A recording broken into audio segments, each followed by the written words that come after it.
A new chapter begins at the Planetary Society. This week on Planetary Radio.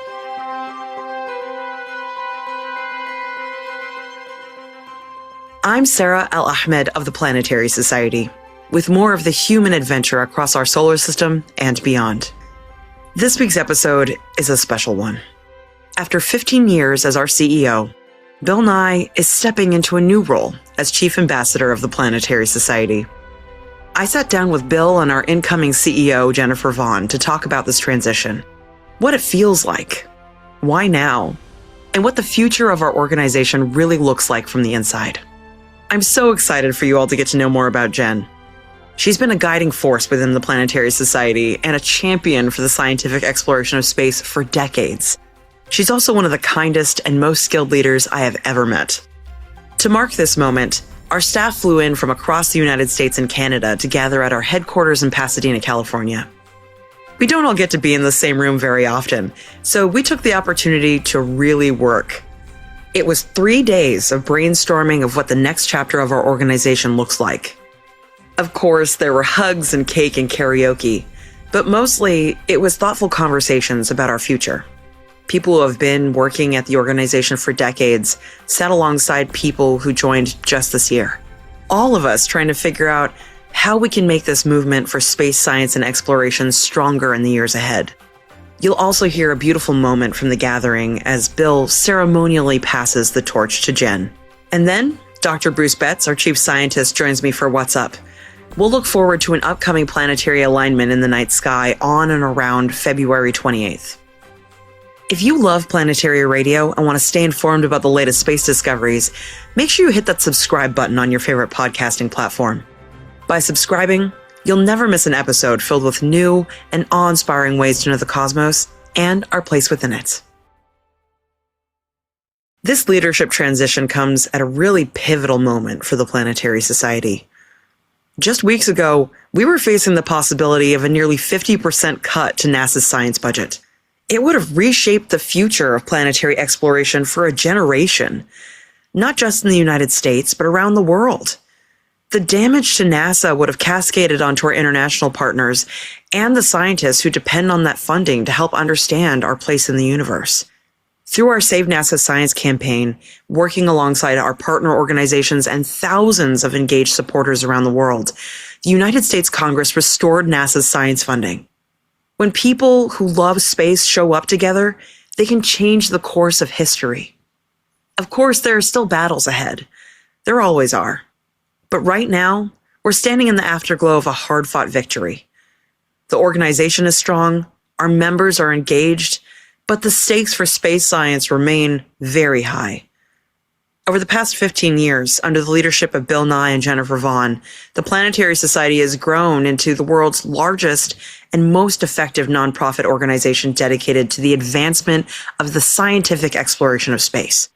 And it's in that context that Bill is stepping out of his role as CEO and into a new one as our chief ambassador. He's not going away.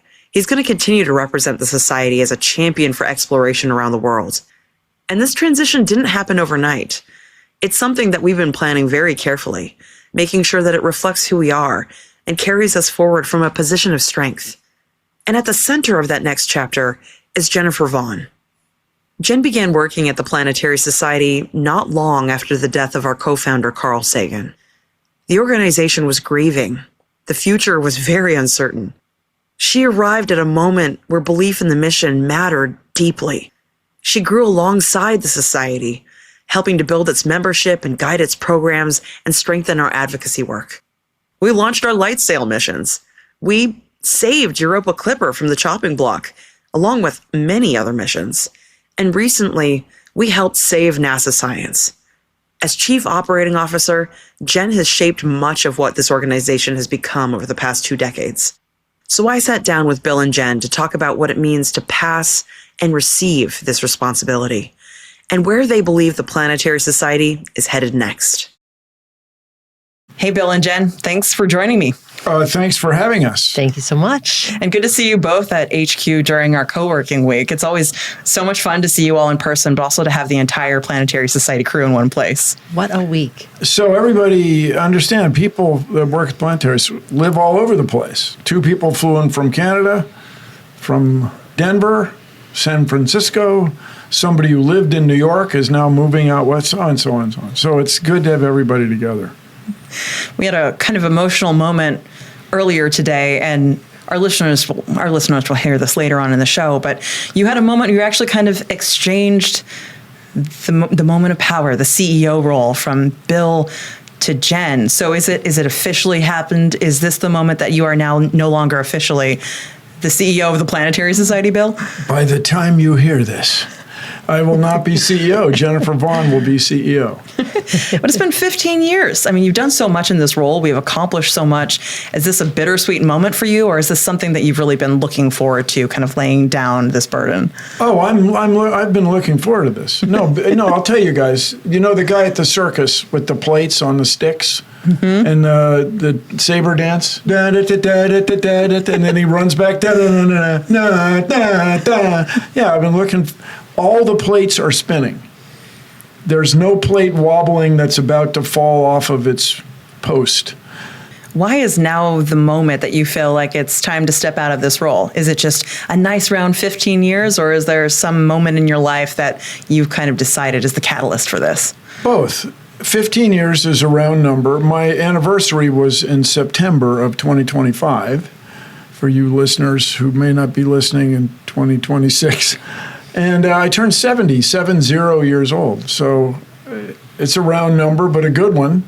So I think this is a good time. And by the way, everybody, they're not letting me leave. I'm staying on the payroll as chief ambassador, because I think you can ask around, but I think where I'm effective is on Capitol Hill and interacting with space professionals about the reason that we do what we do, which is to advance the scientific exploration of space. And that's where I can contribute, and I hope to continue to contribute in those venues. I'm really glad you're going to be sticking around. I mean, in so many ways, the notoriety you bring is very helpful to the Planetary Society, I think, but also just you as a person, as someone who's been leading our organization, and as a human who I've known for a while, I'd be very sad for you to entirely leave. So knowing that you're stepping into this role, we're still going to be going to Washington, D.C. together. That makes me feel so happy about this, because we're not going to be losing you, Bill. So thank you, Sarah. I mean, everybody keep in mind, I am OG on this thing. I joined the society in 1980 as a regular person who had taken one class from the famous guy, Carl Sagan. Stayed connected to the society. They asked me to be on the board, then to be vice president, an unpaid position. And then when Lou Friedman was going to step down, they were looking around for somebody to step in 15 years ago. And they asked me to do it, and here we are. Well, I know you had a bit of kind of trepidation stepping into that role as CEO. And I think in part that's because you're one of the most self-deprecating humans I've ever known. You do so many amazing things, but at the same time, I think you're keenly aware of where you could be better. And it comes out like, I'm just a human guy. But honestly, I reading what you said when you first took on the role, I was like, he's so prepared for this, and I don't think he feels it. It might be a little bit of imposter syndrome in there. Oh, man. Fake it till you make it. That's me. Oh, you guys, I was a producer on a kids' television show. It is a leadership role. Ain't quite the same as trying to influence Congress to fund NASA's Science Mission Directorate. It's a little different thing. But it's worked out. And what we've been able to do, and Jennifer will go on and on soon, we've accumulated the best crew we've ever accumulated. We have hired the best group we've ever had. And it's because of Jennifer's leadership. She's, as chief operating officer, she has just made excellent decision after excellent decision. Well, you joined the Planetary Society ages ago. You were one of our earliest members. But Jenn, you've been working here for almost 30 years at this point. You got it. What was it like working under all the other CEOs? So it was Lou Friedman for 30 years. Yeah. And I think it was maybe hard for those of us who had been with the organization for a while to imagine moving on without Lou.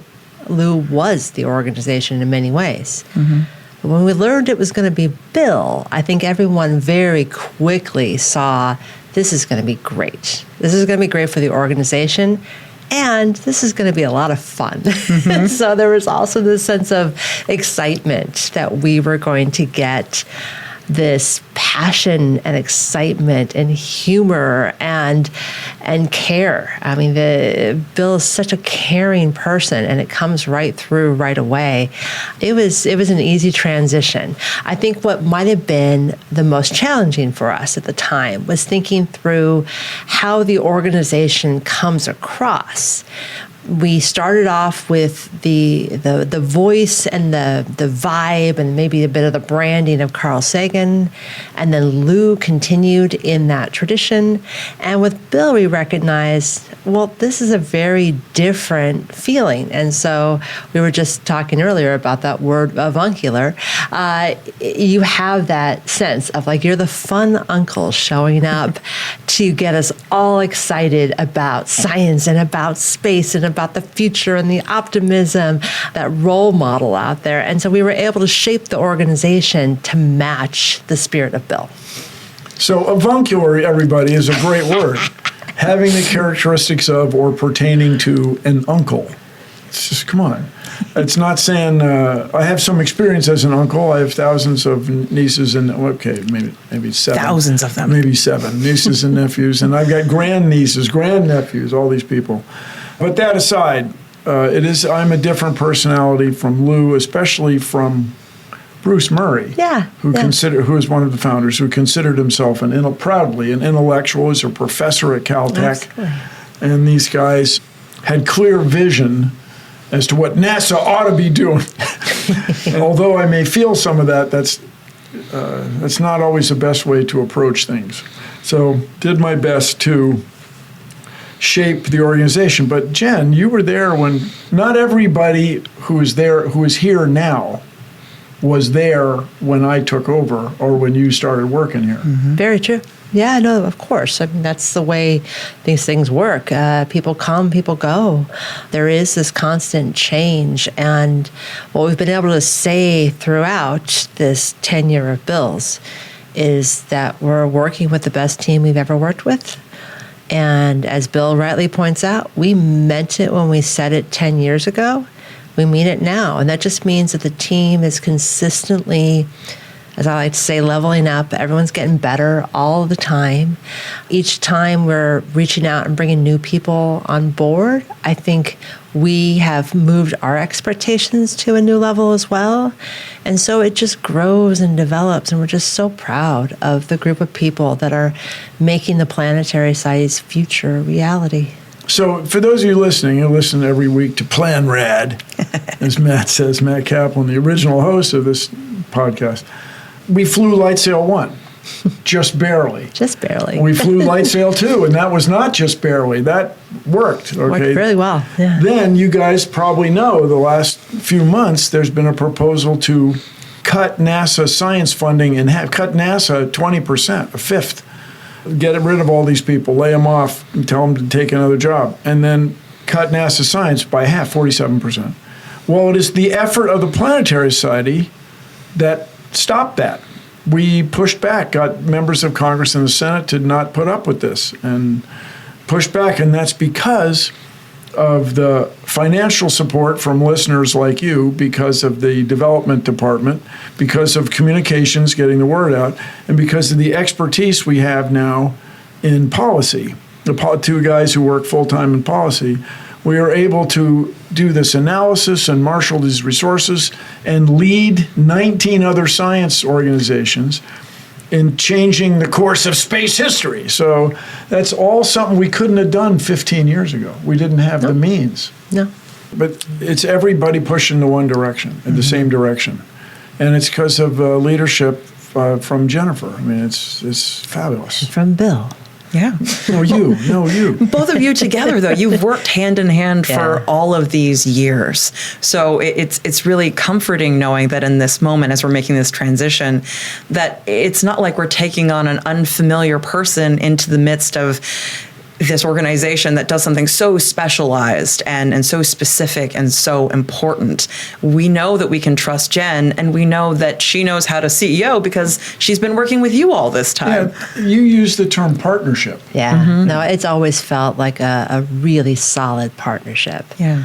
I've just loved working with you. Oh, I love working with you. I have loved all, there's yeah. a lot to it, you guys. So what we have done at the Planetary Society, largely everybody with Jennifer's leadership, is promote from within and bring in expertise from the outside. I feel we have a very good mix of people, of longtime people and new people who share the vision, who are contributing in niches, boxes, areas that we just didn't have capability in before. We're bringing in people from the outside, but I think about, there's a couple of stories. One day I said to you 15 years ago, or let's say 14 and a half years ago, I think we should hire Brandon full time. Brandon Schultz is our internet or information technology guy. And you said something like, I did that 6 months ago, Bill. Good idea, Bill. Yeah. Then, you should hire Matt Kaplan full time. Yeah, I did that last year, Bill. It's just what you have, Jennifer, is this excellent judgment of people. You guys, we're recording at Planetary Society headquarters. I'm very proud of the building. If you haven't visited, I encourage you to swing by. Call ahead. Because ever since the pandemic, people are only really here now and then, physically. Call ahead and we'll greet you and wander around. But assembling the crew, the team, has been just really fantastic. It's always the people. Are the asset here at the Planetary Society. Yep, and that's our team. It's also our members. It's our broader community. It's all of us working together in this movement for the scientific exploration of space. And nothing showcases as well, I think, as what we just went through, where we had a long period of time where NASA budgets were pretty strong. And so we didn't have a crisis to go after. And we kept this movement going all throughout by celebrating, by having a great time on Planetary Radio, by keeping people deeply involved with the organization and its mission, reminding people that we are all here pushing for a future in space. And then when the crises came, we were ready. We were absolutely ready to go. And that says a lot about ultimately how well everyone is working together and the clarity of the purpose of this organization. And so we're talking about the past, you guys, and that's good. But I am very excited about the future. Jenn? What do you have planned for the next 5 years? What do I have planned? No, what do we have planned? We've been working all week, just really trying to internalize this next chapter for the Planetary Society, and it is not surprisingly fully informed by what we just went through. This idea that we were able to move quickly and effectively and make change because we have this movement. And so we are going to work more on building that movement. So we're very committed to trying to increase the global appreciation for the scientific exploration of space, specifically trying to know more about our place in the cosmos and what it means for us here. We're going to be mobilizing. We're going to be finding ways to connect people who share this passion and get them more engaged, more involved with the society, more involved with their communities, more involved with taking action. We're going to lead. We're going to bring scientists and engineers together. We're going to build coalitions. We, of course, are going to be advocating and seed funding science and technology. And we are working to thrive. We're nearing our 50th anniversary, as you know. 2030 will be 50 years of the Planetary Society. So we want the Planetary Society to be the strongest, healthiest organization it can be. So it's ready to launch to new heights in that new chapter.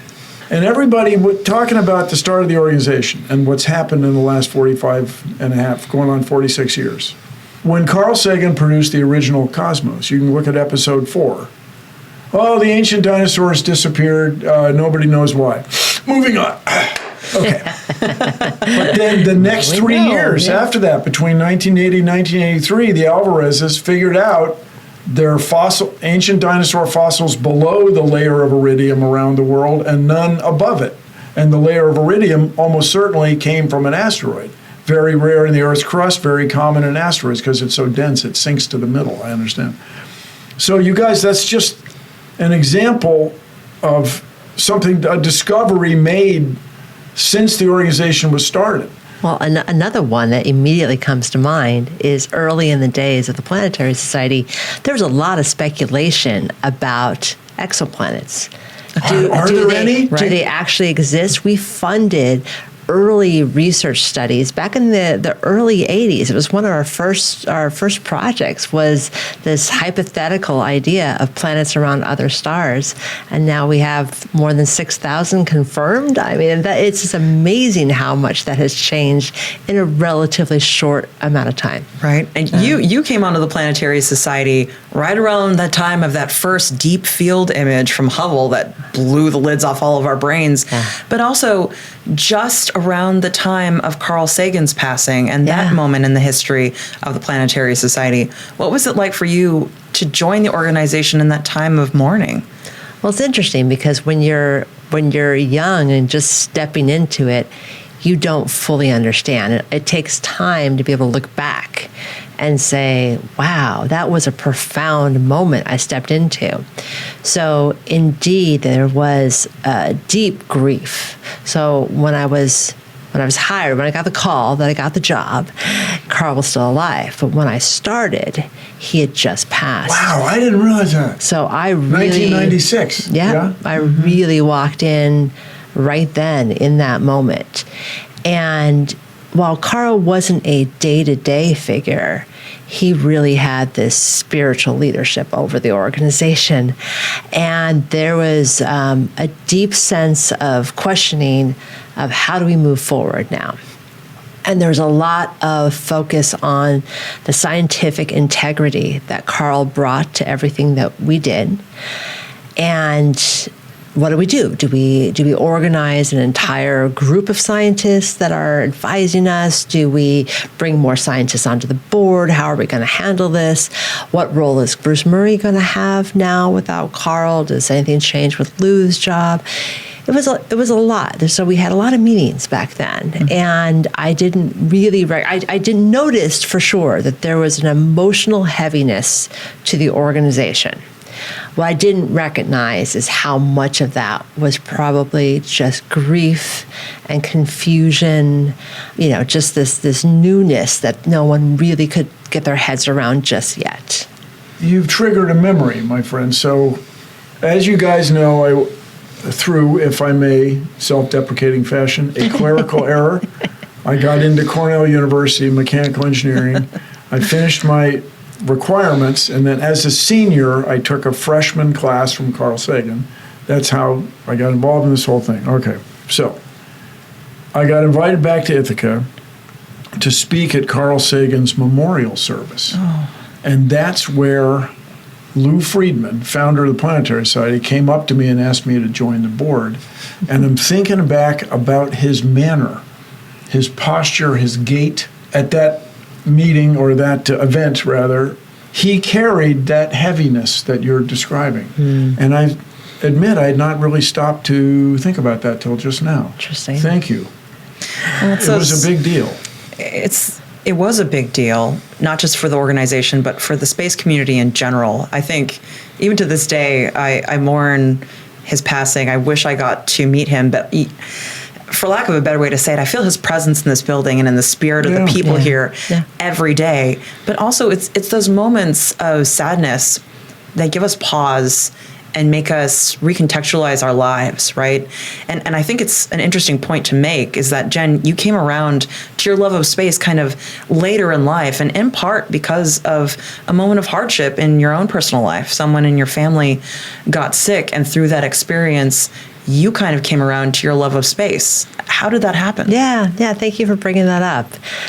Yeah, so I meandered my way into space. Mm-hmm. I had a dear friend of mine who that was kind of his catchphrase was meander, darling. Mm-hmm. And I think I did just that, where I had followed a love of literature and I'd followed a love of poetry, and that was my route into university. And I really enjoyed writing, and then I became in love with publishing. I really loved the process of publishing other people's thoughts, and so I was on one path that I thought was going to be down the publishing path and maybe this new fledged thing called the internet. And kind of around the time I was nearing my probably senior year at the time in college, my mother had a stroke. And it's one of those things where you're still in that stage of your life where, you know, if you're lucky enough, you're feeling that you're invincible and no one ever dies and things don't go wrong. And I had been pretty fortunate so far in my life to avoid those things. And so I was having kind of a reckoning with tragedy. And I had been reading doing a research project on a poem from Adrienne Rich called Orion. And I had to do kind of a response poem, my own version of an Orion poem to respond to Adrienne Rich's. And I had been working with a professor during this time. And I had a very long night driving to the Bay Area from Southern California. So that's a good 7 hour drive in the middle of the night in the fall. And my best friend was driving me, and I was crying, and I was watching Orion rise in, the east. The constellation. Yes, the constellation. And of course, I'm thinking about Adrienne Rich, and I'm thinking about my own poem response that I had done. And there was something in that moment where there was an awakening. And this is, I think, with everyone in their space love story, it's about an awakening. And I had this awakening that night that it was just clear that this is my own little moment of crises. But Orion is a reminder of all the people who have ever lived on this planet have looked up in the night sky, and they've seen this. They've seen these stars, and everything moves on. And we're part of something so much bigger and so much more beautiful. And in that moment of understanding, kind of like, again, my place in space, it kind of goes back to that, as I had a moment where I felt my place in space and my place in humanity, my place in history. It allowed me to face a very tough moment in a new way. So I had this experience that was all internal. And then I got back to school, and my very, very kind professor, who I will always be grateful to, just said, I imagine you haven't been sleeping so well. I don't sleep well either. So I learned about stars. So here's some background I've done for you on all the stars of Orion. Learn about Orion, learn about the Orion Nebula. And it was my entree. And so I just stepped into this world that I knew nothing about, nothing. But because I'd written a poem and an explication on another person's poem, all of a sudden he just reached out his hand and just brought me in. And then I was able, a year later, or whenever it was, I was looking for a job, to look at a publishing job, which is what I wanted to do, at the Planetary Society, and say, maybe I could do this. Maybe I could actually take my interest of publishing and work for a space organization and really dig into this. And so it was a moment that really set me on my trajectory. And you started with the Planetary Report, right? I did. I was editorial assistant on the Planetary Report, and I was half-time on the website. which was really the early days of the website. And so I did a lot of hand coding of HTML, uploading images of Pathfinder. And back then you had to kind of piece jobs together to make a full-time job. So I was like half over here and half over here. And part of my job was on another project that got funding outside. And so it was hard to get a full-time job at the time. Bruce Murray said, Lou, this internet, this could be our breakout strategy. We're going to be the only ones doing it. Well, I paraphrase a little bit. And in many ways, the digital revolution has been a massive breakout strategy for us, because before then, our entire reach was our membership. And while the membership is the core of all we do and is like the engine of this organization, our reach is huge now. Our reach is so huge. And it's because we have things like podcasts and the website and social media. This is a way to bring so many more people into this movement, to this collective passion for the exploration of space, so much more than we were ever able to do when we were all just getting a magazine in the mail. Because the magazine still, many of our members, and I'm among them, I'm of a certain age, I like the paper glossy magazine with the happy glossy I love photos. when it shows up in the mail. It makes me so happy. I know, I collect all of them. Yeah, exactly. Yeah. It makes me really happy. We'll be right back with the rest of my interview with Bill Nye and Jennifer Vaughn after this short break. Hi, y'all. LeVar Burton here. Through my roles on Star Trek and Reading Rainbow, I have seen generations of curious minds inspired by the strange new worlds explored in books and on television. I know how important it is to encourage that curiosity in a young explorer's life. That's why I'm excited to share with you a new program from my friends at the Planetary Society. It's called the Planetary Academy, and anyone can join. Designed for ages 5 through 9 by Bill Nye and the curriculum experts at the Planetary Society, the Planetary Academy is a special membership subscription for kids and families who love space. Members get quarterly mailed packages that take them on learning adventures through the many worlds of our solar system and beyond. Each package includes images and factoids, hands-on activities, experiments and games, and special surprises. A lifelong passion for space, science, and discovery starts when we're young. Give the gift of the cosmos to the explorer in your life. But really, though, you started as CEO in a very challenging time for the Planetary Society.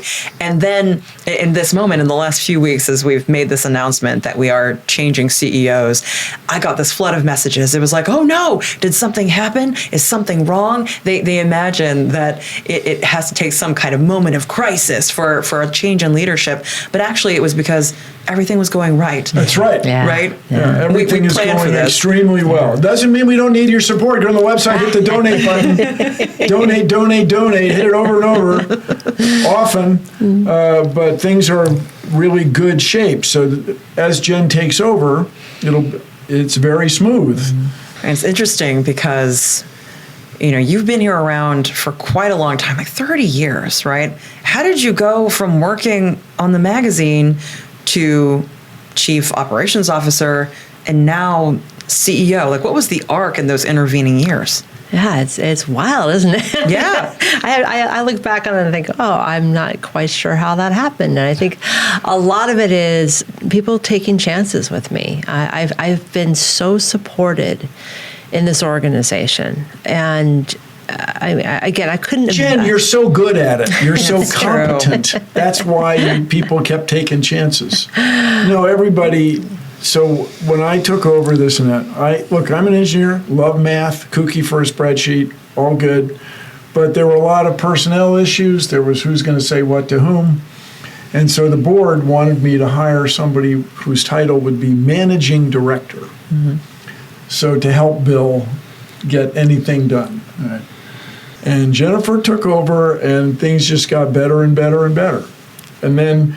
See, if you look up Chief Operating Officer in the dictionary, that may be an older reference for some of you, you will see her picture. I mean, she's Just brilliant at it. So kind. Really, far too kind. I was thinking, though, back on your question, which in a lot of ways, when you work in a small organization, there's a lot that needs to be done. Always. You never have enough team to do all of the activities. And so what that allows for is a lot of learning opportunities. Mm-hmm. And to be able to step in and just take on new work. And so I started on the publishing side for sure. I was just a full-on editor. That's what I did. I edited and I did web work.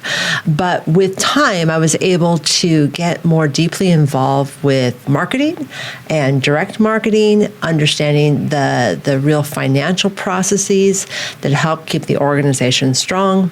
Became more involved with development.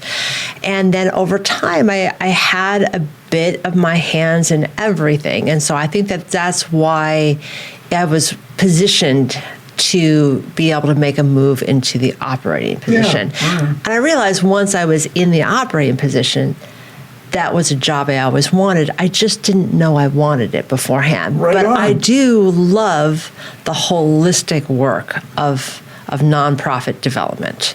So I love seeing all the pieces working together towards something great. And so that's what's really lit me up over this time. And I'll admit, I'm actually very comfortable being a little bit in the background. So I think that the partnership with Bill has been perfect too, because I've been able to really focus on the nonprofit management side of the house. And it's great that you're out there, and you're still going to be out there, which is fantastic. I'll be ambassading. It'll be ambassading. I love it. So everybody, what we're going to do, just spiritually, org chart-wise, there are people on the board of directors who have said for years, "What is out there? Let us get out there." Support. Okay, people, pay attention. It's going to be Jim Bell, Bethany Ellman, Brittany Schmidt. These people, we're going to put them out there, man. And then Casey Dreyer, got it. Chief of Policy, you're going to see him. Jack Corrali, you're going to see him. Yeah. We're going to change from having me always get the call from CNN or what have you to having the right issue be addressed by the right person. You got it. That's perfect. And you are going to manage that. Yeah, I am. Yeah, and occasionally, I'm the right person to talk about it, like right now. But for the most part, it is going to be this shared role as far as who is out there speaking for the organization. Mm-hmm.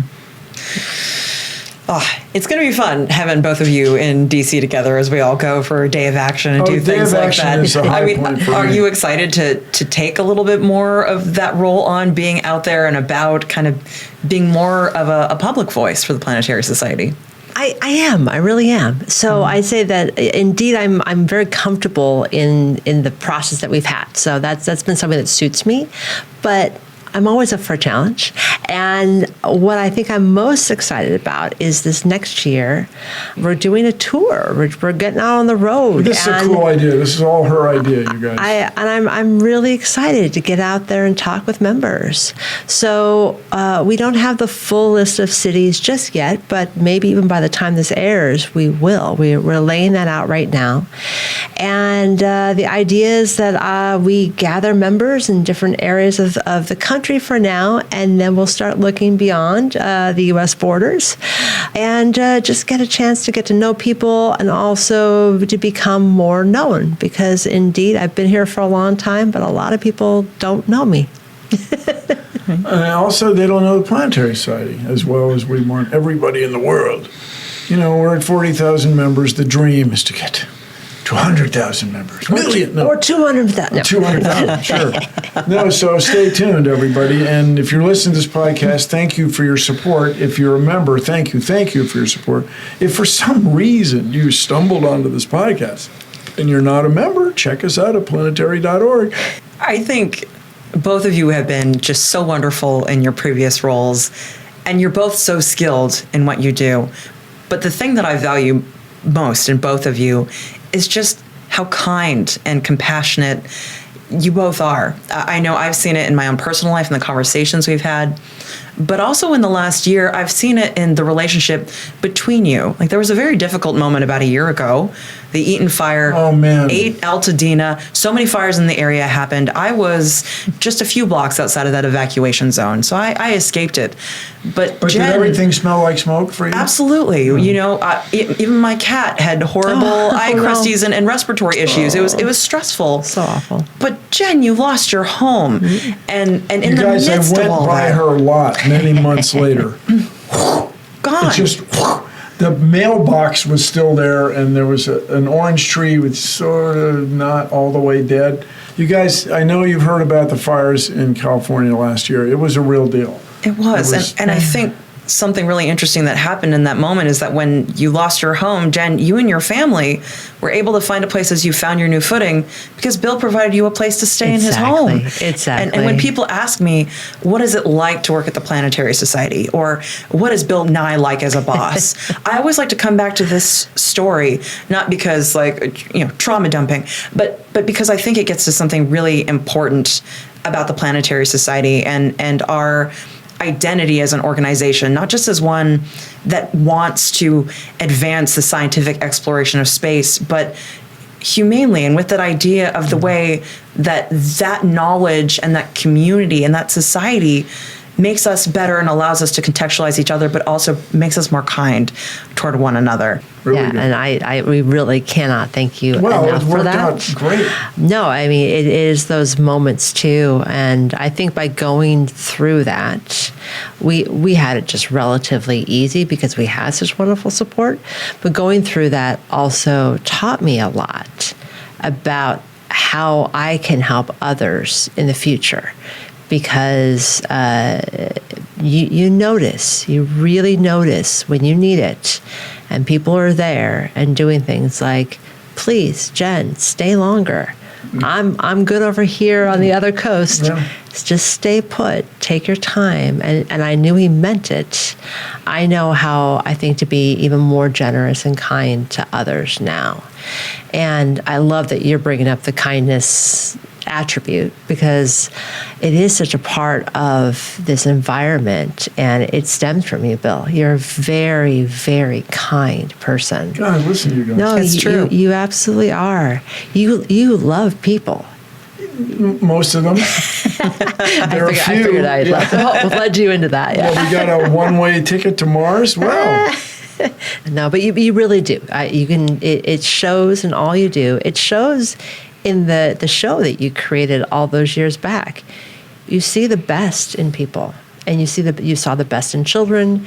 You saw the best in what humanity can do for the world. You definitely see the best in what humanity can bring to our future in science and exploration. And so it really does permeate throughout the organization, I think certainly within our team, but I hope it permeates in all that we provide the world as well. I hope people can see it in our work. got to say, back at you. So she leads the meetings, Jennifer, and nowadays many of the meetings are conducted remotely because people are all over the place. And you just say, we care about you. We want to know what you're doing. It's all you. You lead, pal. Not to go on and on. You got listeners. We're trying to cover some ground, but cover some orbits. But Jenn is just a natural leader. It's going to be better than ever, you guys. Thank you for your support. But really, though, I feel like we're trying to put even more society in the Planetary Society. And we're not only giving people a sense of community that I wish I had more of when I was younger, but also letting them know that we care through our advocacy actions, right? The scientific community in the United States, but also in the world beyond for the last year has been suffering. And I think a lot of people have taken solace in our efforts to try to support that community. And it very much stems from the kindness that you both have shown. And it makes me very happy to know that we didn't have to look outside. We had someone here all along who could take on that new CEO role, and that kindness that is the heart of the Planetary Society, that wonder and that joy and the passion for communication that you've had forever, Jenn. That's going to stay with us and be the cornerstone along with Bill as our new chief ambassador. And the entire team to go on to this next era in one of the coolest eras of space exploration You ever. guys were about to Absolutely. make just discoveries that are going to change the world. We Yeah. are Right. so close. We are. Life elsewhere, an actual way to keep from getting hit with an asteroid. And the farther and deeper we look, the more discoveries we're going to. I think all the time. I was talking about this today. All 4 of my grandparents were born in the 1800s. I'm of a certain age. They didn't know there was relativity, let alone that it would end up in your mobile phone. Wild. You know what I mean? Quantum mechanics, there was no one had any idea when they were born. They lived through discovery of the neutron, discovery of nuclear energy, and so on. They lived through discovery of the Big Bang, black holes, neutron stars, white dwarf, the whole thing. People don't know what's going on in the cosmos, but I would not be surprised. In the next 30 years, it gets figured out, and it ends up in the spiritual equivalent of the future phone, whatever that is. I can't wait. People are going to be looking I back can't on wait. this conversation and saying they didn't know They that it didn't was know. machos or wimps or whatever it turns out to be. Exactly. No, Right. and I mean that's why this space never stops giving. That's right. So And we're just on the verge of some extraordinary stuff. everyone. Absolutely, and the wonder is endless. So there's always more to explore and learn and grow from. It's amazing. Can't wait. Well, onward, you guys. It now begins a totally new era of the Planetary Society, but not so new. Yep. Familiar and slightly changed. Yep, you got it. Well, thank you so much for taking the time to sit down with me and for all that you've both done in my own life, but the role that you've played at the Planetary Society. You've helped so many people through your passion, but also they've helped us. Yeah. All together, we are building this movement for something that I think is so beautiful and meaningful, but not just for us, for all the generations that come. Oh, so well said. So well said. Let's do this. Yep, let's do this. I'm going to remember having that conversation with Bill and Jenn for the rest of my life, probably. Just before the music started and the cake came out, we all gathered in one room. The transition wasn't elaborate, just Bill and Jenn marking this transition in their own way, surrounded by the team that will carry this work forward. So Jennifer is taking over. A little something. Oh, yes, please. This is for you, from me. Thank you. As you may know, many of us are wearing pins, as we call them, with magnetic fastening. But from time to time, people on our staff manage to issue a pin that is literally golden. So I would like to take my golden pin and put it on your lapel.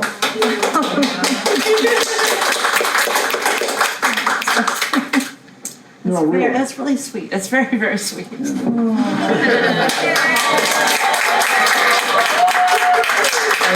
so proud of you. I'm so proud to know all of you. With Jenn's leadership, you all are going to, dare I say it, change the world. Three cheers for the new CEO. Hip, hip, hooray! Hip, hip, hooray! Hip, hip, hooray! Change the world.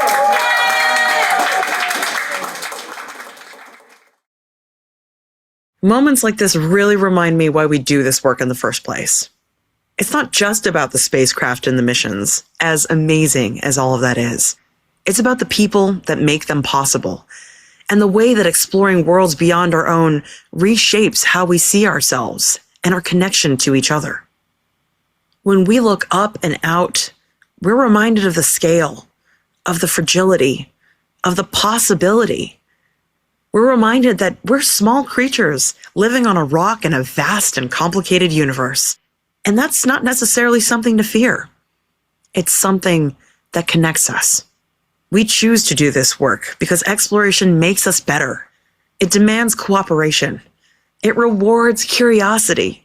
It asks us to think long-term, beyond election cycles, beyond quarterly returns, beyond our own lifetimes. It invites us to build a future that we may never personally see. Just one person, one step, and one transition at a time. And sometimes when I'm trying to reflect on these giant moments like this in my own life, the best thing for me is to step outside and look up. So it's time for What's Up with our chief scientist, Dr. Bruce Betts. Hey, Bruce. Hey, Sarah. Slightly hoarse today from all the celebration karaoke at the office yesterday. How are you doing?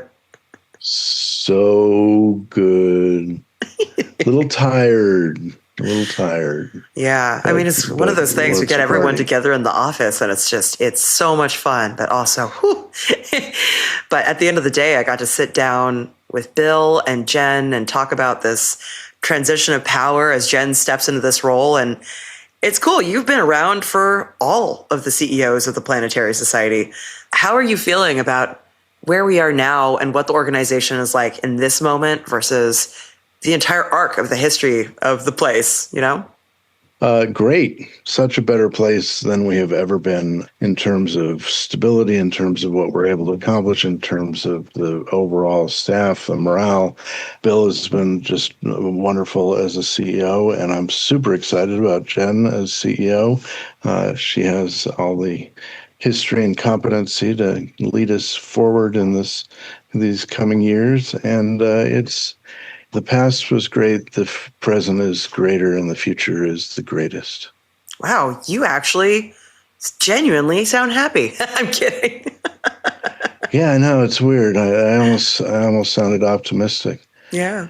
Well, it was about the Planetary Society rather than whether any given mission will work. It's a great time with people, and I also am going to go against my usual plan and say we have great people like you, Sarah. And I actually meant that. Now I will not be nice again for a while. Really, though, it was so wonderful, like seeing all the generations of the people that have worked at the Planetary Society for so long, some of which have been around working at the organization for almost as long as it's existed, and all of the new people, all of us together in one place, celebrating this moment right after we've collectively helped save NASA science, looking forward to all the things we're going to do together. I think it was just a really special day, and I'm glad to know you, Bruce. I'm glad to know you too, Sarah. Well, we've got plenty to celebrate among our team, and I want to give other people a nice way to celebrate in the future. We've got a beautiful planetary alignment coming up, not this week, but over the next week or so. We're going to start seeing a bunch of planets up in the sky, and we haven't done a What's Up actually looking up at the sky in a while. So what's coming forward and what? All right, well, February now I get 28th? to mix in some negativity as well as positivity. Yeah. Because I kind of have a pet peeve with planetary alignment. Oh, fair, valid. Like whenever the planets are up, they're pretty much in a line anyway because they all orbit in the same orbital plane. So you always are going to be following them across the sky. Even the moon is roughly in the same plane. That having been said, now that I've whined about most of it, I had one more whine, which is you'll need probably a telescope to see a couple of the ones, and you'll need a really clear view to the western horizon, and you'll have to do it shortly after sunset. But if you do all that, even if you don't, Jupiter's super easy to see. It's high up in the east. It's the brightest thing up there. It's brighter than any of the other stars. It's not that far away from Sirius, which is the brightest star. And so check that out in the east. As you move west across the sky, you've got yellowish Saturn, dimmer but still looking like a bright star, looking yellowish. And as you come down to the horizon around the 28th, so a few days before and after, Venus and Mercury are dancing, but they're dancing very low to the horizon. So you're going to need to look soon after sunset, as soon as it kind of darkens, and with a pretty clear view to the western horizon. But if you get that, Venus is brighter than Jupiter, brighter than anything other natural object besides the moon. So you will be able to see it if you can get a shot at it. And Mercury's off either above it or off to its right, depending on which day you look, and is also bright, but that's the challenge. Now, if you really want to get crazed, well, first of all, get mildly crazed, you can look for Uranus, which is hanging out kind of, if you take Orion's belt and follow it off one direction, you get to Sirius, the brightest star in the sky. You go the other direction off to its right as We would see it in the northern hemisphere. And you will get sort of the Aldebaran and the Pleiades. Well, Uranus is actually hanging out really near the Pleiades. You either need a really dark sky and great eyes or binoculars or a telescope. And if you're really crazed, go for Neptune, which is the sixth of the planets that are technically visible. And it's not very far off from Saturn. If you're going to do that, I would get something that tells you exactly where to look, because Neptune's a wee bit of a challenge, because I don't know if they knew this, but it's really far away. Yeah. I always try to use either Stellarium or SkyMap or one of those free things I can either put on my phone or my computer to help me figure out where things are in the sky. But of course, at any given moment, when someone's like, what's that shiny thing in the sky? I'm like, let's look it up immediately. Because I think that's part of the power of these so-called planetary alignments, right? It's something that people can look up in the sky and go, that's weird. But that gives us an opportunity to be like, well, actually, have you met my friend Ecliptic? It's a powerful moment to actually like teach that kind of science. No, that is the positive thing, is that it gets a lot of coverage. Just my pet peeve that it gets oversold. And I worry about getting people more excited, like they're going to go out and see 6 giant planets right in front of them, looking huge and bright, and then be disappointed and blow it off when they say things in the future. It's still super cool. I will mention on the 26th, you've got the moon right next to Jupiter, which will be a very cool view. And below that, you've got Orion, and you've got all the winter bright stars for the winter, northern winter. The hexagon, winter hexagon, which has the Sirius and Procyon and Capella and all these good choice. A lot to look at over in the eastern sky, high up in the eastern sky as well. So easy to see for at least the mid-latitude northern observers. So have fun with the night sky, and don't take my negativity about things being oversold as a negativity about night sky, which I do still very much love. For me, it's the term blood moon. That's the one that gets me. Oh, I've got a list. My friend. Anyway, you will find, if you want more information, go to planetary.org/night-sky, and then you can click through to that, to the monthly thing. That'll have what's going on right away, and then you can click through to the monthly segment I do, which focuses, as we did here, on easy things to see in the night sky with just your eyes or some binoculars. We also have our 2026 space calendar that came out earlier this year. So I'll link all of these things on this episode of Planetary Radio. So you'll have all the resources you need to go out there and look it up at the sky and have a little bit of wonder. Do it. Go out there. Look up the night sky. I've heard people say that. It's a good idea. Right? It's cool stuff. Well, is it time for Random Space Fact? So just a few weeks ago, I talked about the quantity of lunar samples that came back from the moon, and I usually try to spread things out. But because we also have the Winter Olympics going on right now, I wanted to mention a combination Winter Olympics stuff coming back from the moon fact, which is the mass of rocks and dirt brought back from the moon by astronauts in the Apollo program is approximately equal to 21 granite rocks or stones used in the sport of curling. 21 of those things they slide, that's about what we got back in mass from the moon from the Apollo program. That's awesome. There you go. Oh man, just don't put me on ice. I am don't send me to Enceladus with some ice skates. It will not work out. Oh, let's go. Let's do a group ice skate. That'll be fun. Oh man. Maybe at the next co-working week when all of us can get together, and then instead of listening to me go hoarse singing karaoke, you can watch me fall on my face. Or practice my angular momentum. That sounds fun. Let's do that. Let's do that. All right, everybody. Go out there, look up the night sky, and picture... Oh, go ahead. Picture Sarah falling on her face but not getting hurt. Thank you, and good night.